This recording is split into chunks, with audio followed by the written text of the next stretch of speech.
Let us help you reach your peak in retirement. It's time for Retirement Elevated with Sean Lee. Hey everybody, welcome into another edition of Retirement Elevated with Sean Lee, managing partner at Elevated Retirement Group. We are still doing the home distancing, the over-the-phone remote conversation here on the podcast this week. We're getting closer, hopefully, to getting things back to normal, but, you know, it's been a couple of weeks, but we'll see how things are playing out. But Sean, let's have a conversation. Now, we do tape these a bit early, and obviously with everything going on, we're having to adjust our podcasting schedule. So we're taping this a bit sooner than it's probably going to air, but I think it'll still be fine when we put that out there for folks to hear.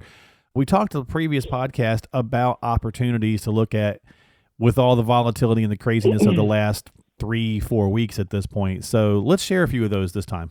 Yeah, I mean, I've never seen anything like this. This has been, I went through 2008. I went through 2002.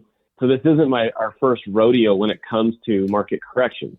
There's little blips too. Fourth quarter of 2018 was a pretty heavy rundown. But I've never seen anything like this. Not that it's bad. I mean, yeah, the markets have corrected, but the fundamentals aren't showing us that this was another 2008 situation. I mean, fundamentally, if we go back and we look at where our economy was pre-correction and end of 2007, beginning of 2008, there's no similarities really at all. I mean, if you look at unemployment at that time was 6.1%. Inflation was at 5.4% in 2007. Interest rates were up 5.25%, but the big important factors are corporate debt and consumer debt were both high. So when you start to couple corporate debt, consumer debt, high inflation, high interest rates, and high unemployment, that's just a recipe for disaster. And that's why our economy did what it did. Now, let's fast forward to January of 2020, even February of 2020, because this correction has happened really quick. Inflation is at 1.7% right now. Unemployment's at 3.5%. And interest rates, they were at 1.25%. The Fed cut them again to 0%. But, in my mind, the most important factors are, one, we've got low corporate debt right now, lowest it's been in a long time. We have low consumer debt right now. So if you look at those periods of time in comparison, they're really quite different.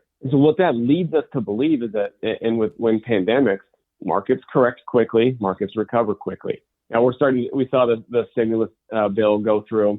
That's gonna provide some security and some safety for a lot of companies. But if you look at this, certain fundamental issues do not change when it comes to planning, right? So one, all the fear that's out there comes from not having clarity. So if you're getting into that retirement phase and you're not working with somebody, that worked out the last 10 years because the markets really ran. But if you're looking at, okay, I'm scared now, I'm fearful, there's not really a reason to be fearful. There's reason to take action. And what I mean by that is now is just as good a time as any, whether it's a year ago or 5 years ago or 10 years ago, to build a clearly defined plan. We're going to start to see a lot of what I call financial fear marketing based on the market. Don't let that fear drive an emotional decision. So take the time to go out and find an advisor that can help you build a clearly defined plan that has purpose. So that's the first thing that you can do right now. Yeah, I mean, we talked about that on the prior one, being proactive and finding, ways to move through this, get through this and move forward, because whether you were, getting close to retirement or still, 10 or 12 or 15 years away, you're still going to want to retire. And so whatever losses you may have taken through this, you need to recover. But at the same time, depending on if you had a plan, depending on how you were allocated, you may not have suffered as much as another person who did not have a plan. So, there's a lot to be said for that. So go ahead with number two. And number two, it leads right into it. Have a stress test done. In a lot of cases, when times are good, our allocation gets a little wonky. It tends to veer more towards an aggressive posture, and that's okay as the markets are running. But if your allocation starts to veer towards an aggressive posture that you're maybe not comfortable with, but you don't know about it, it could be detrimental when there are corrections like the ones that we've seen. And so the second thing that you could do is, hey, let's have a portfolio stress test done. A lot of the families that we represent, we've done and we continue to do portfolio stress tests. We have an action plan to get out of this situation, and we're executing it. But if you don't have an advisor, you don't have somebody who's walked you through, one, how your income plan is going to be constructed and you have clear path. Two, you don't have a stress test done on your portfolio. The unknown causes some fear. And so when we start to look at having a stress test, and I ask this question a lot, when would you want to know if you're taking on more risk than you're comfortable with? Before the market's correct or after? Yeah, and I think for most people would say before. Yeah, right. I mean, this was kind of an interesting perfect storm, if you will, of certain different things, because we literally like a week before hit an all new all-time high. And so we had been lulled to sleep and really enjoying, every other couple of weeks seeing another new all-time high. And to your point, risk allocations get a bit skewed. And then wham, this bug comes out and things accelerate really fast, and nobody was really that prepared. Now, that said, a lot of your clients, a lot of people I talk to across the country that already were working with an advisor, especially a retirement advisor who does what you guys do, a lot of those people were prepared to a degree, not necessarily for the bug and the level of speed that it went down, but because their now money was protected. It's some of the more future money in retirement that was more at risk, but still not as at risk as it might have been if you were 40, 45, or 50 even. Right. And risk isn't a bad thing. Exposure is not a bad thing. It's just got to be calculated. Right. Have a plan and strategy. And there are a lot of areas where there's good opportunity right now. There's some companies that have been seeing their valuations decrease just by force of the market. And there's some really good opportunity. And so that's the third point that I wanted to make, on the podcast is take action. Don't sit on your hands. Don't hide. Be proactive in your planning. If you don't have a plan, get one. If you don't have an advisory relationship, find one that you're comfortable with, and just don't hide from this. There's still a lot of good that can go on, a lot of positivity that can come out of a situation like this. You see this, I would guess, and I'm not a gambler, but I believe that you will see a lot of new innovation come out of a period like this. And I saw a thing yesterday that, during the Great Depression, the Golden Gate Bridge and the Statue of Liberty were erected in our country. Now, I'm not saying that we're in a depression, but in tough times, there can be a lot of positivity that comes out of it. Oh, yeah. Don't hide from it. Take a proactive approach. Well, you think about all the innovation that went on during World War II, just right after that as well, turning to private sector to help win the war and do a lot of the things. And we're seeing it. We've been seeing that.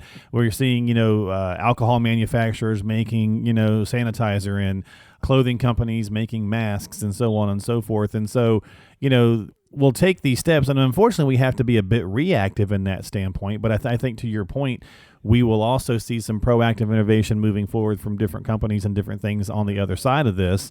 There's obviously so much volatility in the market right now, but there's also possibly some good buying opportunities. We're not going to recommend anything specific, obviously, but as part of your overall plan, if you're working with an advisor, you can go through and hopefully identify some places where you want to be diversified, because that's really going to be ultimately the key with anything moving forward.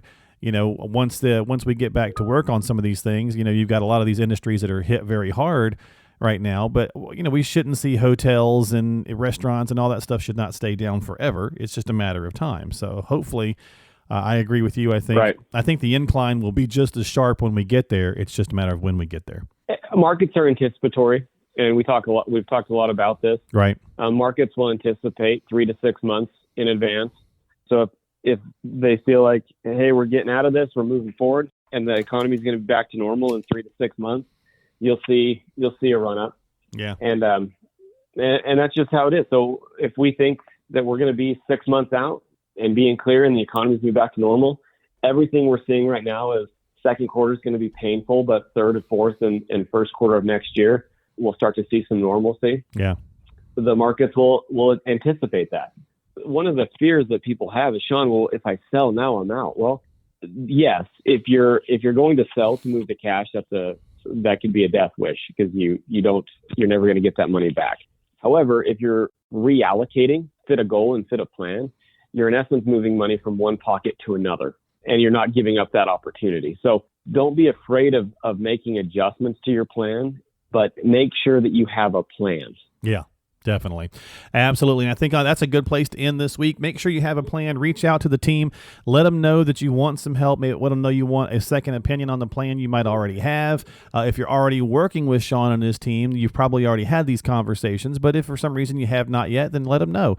They are definitely still there to help. And, of course, share the message with folks who might benefit. Share it on podcast, whatever podcast platform you choose, Apple, Google, Spotify, and so on. You can find it at elevatemyretirement.com on the podcast page, elevatemyretirement.com, or just search out Retirement Elevated on any of those apps I just mentioned. Just type that in the search box on Apple, for example, and you'll find it. Retirement Elevated is the name of the podcast. Sean Lee is the managing partner, and you can give him a call at 855-50-RETIRE as well. That's 855-50-RETIRE. Sean, my friend, stay safe. Stay sequestered in the bunker, and I'll talk to you soon. Yeah. All right, brother. Thanks, man. All right, take care, folks. Stay safe, and we will see you soon here on the podcast, Retirement Elevated with Sean Lee.